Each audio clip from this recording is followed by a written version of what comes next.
Hello everyone, today is September the 1st day. Hope you have a good day. Now I introduce our machine. The machine's name is Scrap Collector and Baler Integrated System.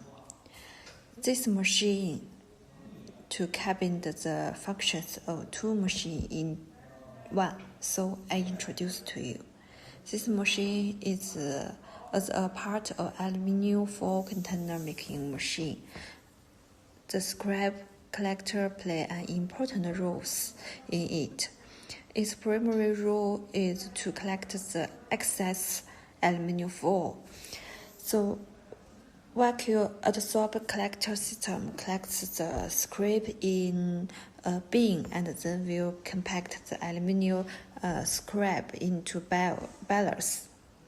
And the machine's features use vacuum adsorb collector system, easier to collect the aluminium foil, low noise, more greener, and reduce noise pollution.